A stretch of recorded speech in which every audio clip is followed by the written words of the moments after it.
आलेत पहा मायाचे कपडे घेण्यासाठी भाऊबीजेचे. बाई आता खुश असतो पहा कपडे घेण्यासाठी.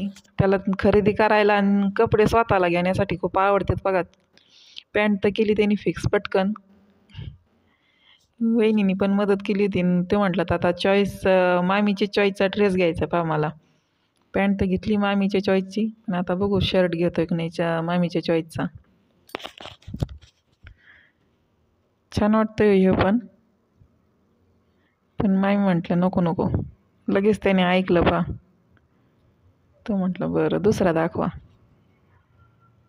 मी आहे कपडे सांभाळायला, त्यांचं चाललंय मजेशीर आपले कपडे पाहणं. मी आपली बाजूला उभी. बाया तर खुश होता कपडे घ्यायला. दीदी बोर झाली. दीदी म्हटली माझे कपडे कधी घ्यायचे तर. म्हणलं थांब या दोघांचे कपडे घेऊन पाठवून देऊ म्हणलं. चंदनला पण घ्यायचा होता ड्रेस पहा. त्याच्या मावशीचं लग्न आहे पहा 25 तारखेला. तर तो म्हटला मी पण घेतो लगेच. म्हटलं घे मग. त्या दोघांचे घेऊन त्यांना घरी दिलं पाठवून. मग हातच फिक्स झाला. मामीला पण हसायला आलं पहा. मामी म्हटली आता माझ्या चॉईसचा घेतलाच त्यांनी. म्हटलं मग भाचाच कोणाचा आहे मग. ऐकलं पहा त्यांनी. नंतर घेतले चंदनचा ड्रेस. आणि दीदी पहा कशी करत होती मग आता. दीदीला येत होता राग. ती म्हटली माझा घ्यायचा अगोदर तर त्याचा काय घेता म्हणे माझा घ्या. म्हटलं थांब म्हणलं त्यांना घरी जायचं आहे तर घेऊ त्यांचा आणि नंतर तुझा घ्यायचाच आहे. नंतर आपणच येत म्हटलं. तर ती सारखं लक्ष वेधून घेत होती त्यांचा आजीचं आणि मम्मीचं मामीचं तिच्या मामीचं. म्हणायची का नाही इकडं बघा इकडं बघा. आणि परत आता इथं चंदनला चिडवायचं काम चालू होतं पहा तिचं. आणि इथून परत आता ब्लाऊजकडे घेऊन गेली ती म्हटली मामी चला तिकडं बघा ब्लाऊज किती छान आहे. मामी पण गेले. मामी म्हणले चला चला तिकडं. तिथं लागल्या पाहायला ड्रेस पाहायचे सोडून. आम्ही सगळेच आलो होतो पहा इकडं. मग चंदन एकटाच तिकडं पाहत बसला. तरी पण ब्लाऊज पण खूप छान होते पहा. आता रेडीमेडचं ब्लाऊज येतात पहा. आता शिवण्याची गरज नाही पडत आणि ओळखत पण नाही पहा शिवलेला आहे का म्हणजे रेडीमेड आहे काय. तर छान आहेत पहा ब्लाऊज ते पण. तर चंदन आला परत म्हणे मग नाही माझ्याकडे लक्ष द्या म्हणे. माझं बघा आधी नंतर तुमचं दिवसभर पाहत राहा. मला घेऊन जाऊ दे म्हणे घरी पटकन.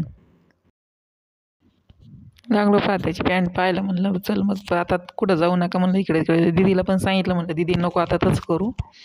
पाहू दे म्हणलं त्यांना जायचं आहे घरी. मग पॅन्ट पाहिली पहा. जीन्सच घेतली त्यांनी. कॉटन जीन्स घेतली वाटतं ती. जेंट्स लोकांमधलं ते म्हणजे काय क्वालिटी ते त्यांची त्यांनाच माहिती असतं. तसं आपल्याला सांगता येतं. काय म्हणतात कॉटनची साडी नेटची साडी असं सांगता येतं. तसं त्यांची त्यांना माहिती नाव माहिती असते. तर शर्ट पण छान होते सगळे. ब्लॅक कलर त्याला होते पहिले 2 त्याच्यामुळं वहिनी म्हटलं ब्लॅक नको घेऊ हा घे. चॉकलेटी कलर घेतला मरून कलर. मग छान होत. त्यांनी पण डन केला. मग परत एकदा पॅन्ट वगैरे घालून पाहिली. म्हटलं दोन्ही सोबत घालून पहा कसं वाटतंय ते. मग पॅन्ट पण घातली. दीदी म्हटली माझाच नंबर आहे आता. म्हटलं हो तुझाच नंबर आहे आता चल. पण पुढं नंतर म्हटलं बाई आणि ते जाते घरी नाश्ता करून मग जा म्हणलं घरी आपण नाश्त्याला जाऊ म्हटलं अगोदर. मग तर वहिनी आहेत कपडे सांभाळले. मी जसे कपडे सांभाळले इतक्या वेळ तसे आता वहिनीनी पण कपडे सांभाळलेत. आता वहिनी म्हटलं आपलं यांनी कपडे घ्यायचे ना आपण कपडे सांभाळायला म्हणलं यांची जुनी. त्याने मग आता काय करणार म्हणे कपडे सांभाळावं लागते. दीदी म्हणे चला आता माझे कपडे घ्यायचे तर. झाले चॉईस. आलेत पहा इथं वडापाव खाण्यासाठी. तिकडं तर पाणीपुरीसाठी पण ऑर्डर दिली होती. चंदन म्हटलं ती कॅन्सल करून ये नाही तर ते बनवून ठेवते परत. मग वडापावच खाऊ म्हटलं गरम गरम. बाया काय पलीकडेच गेला होता तिथंच पाणीपुरीचे स्टॉल वगैरे सगळे कचोरी दाबेली. तर मग आलाय पहा वडापाव. आता मग गरम गरम असं वडापाव. वहिनीचं चाललं तर फोटो काढायचं काम. वहिनी म्हटलं थांबा. मी म्हणलं वडावतनं झाकून गेला तर पाव काढले त्याच्यावरची. म्हटलं काढा फोटो आता म्हटलं. वड्यासोबत ती ना चटणी खूप छान होती पहा. ब्रेडची चटणी बनवलेली होती. त्यांना विचारलं आम्ही कशाची बनवली, तर ते म्हणले ब्रेड आहे, भजे येतं आणि अशी म्हणजे ग्राइंड करून घेतली म्हणे ती. आणि मिरच्या तर भरपूर दिल्या आता. खा आता मस्तपैकी मिरच्या भरपूर अशा. कस्टमर होते बाकीचे म्हणून आवरलं पहा लवकर. बाकीचे पण वेटिंगमध्ये होते. भैयाचं अजून बसलं खातोयच. साड्याच पाहून घेतल्या पहा अगोदर. दीदीला म्हटलं आता पायलेत थकलेत म्हणलं उभा राहून राहून, आपण आधी बसून साड्या पाहू म्हणलं निवांत आणि फ्रेशमध्ये तुझे कपडे पाहू म्हणलं. ती पण तयार झाली लगेच. आम्ही तिघींसाठी पण साड्या घेतल्यात पहा. वहिनीने घेतल्या त्यांच्या बहिणीच्या लग्नासाठी.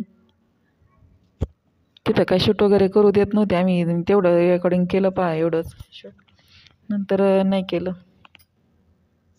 छान होत्या साड्या सगळ्याच. दुसऱ्या दिवशी मग दीदीसाठी घ्यायला आलो, कारण वेळच नाही पुरला आणि संध्याकाळ पण झाली. म्हणलं चला म्हणलं आता सकाळी जाऊ. पण दीदी रागातच होती पहा, कशी राग बघितलं तिने मगाशी. आणि मग म्हटलं चल म्हणलं, उलट छान झालं. काल किती गर्दी होती म्हटलं आणि आता किती गर्दी कमी आहे. म्हणजे भरपूर अशी गर्दी होती काल. आणि आज रिकामं दुकान होतं. म्हणजे दाखवणाऱ्याला सुद्धा वेळ असतो आपल्याला दाखवण्यासाठी. नाही तर भरपूर कस्टमर असते ना, काय होतं याला थोडं दाखव त्याला थोडं दाखव असं करतात मग ते. आणि पाहून होत नाही पहा, गर्दी अजिबात नाही सकाळी सकाळी. तर छान असे पाहून झाले. दीदी पण खुश झाली पहा. नंतर तिने 2 टॉप घेतले तिच्या चॉईसचे आणि एक माझ्या चॉईसचा घेतला. असे म्हणजे डेली यूजसाठी तिला 3 ड्रेस घेतले वापरण्यासाठी. ते छान भेटलेत पहा. चला तर झाली पहा अशी माहेरची खरेदी. कशी वाटली ते नक्की सांगा. दरवर्षी आता आणि इकडूनच कपडे घेऊन येतो. 2 दिवस तर हमखास खरेदीसाठीच लागतं, कारण ह्यावेळेस ताई तर नव्हती सोबत. तिचे माझे सगळ्यांचे कपडे घेण्यासाठी 2 दिवस जात होतंच. कारण गर्दी असते बाकीची घ्यायला काही नाही वेळ लागत, पण दाखवणारे जास्त नसते तर. चला तर कशी वाटली खरेदी नक्की सांगा मैत्रिणी. बाय.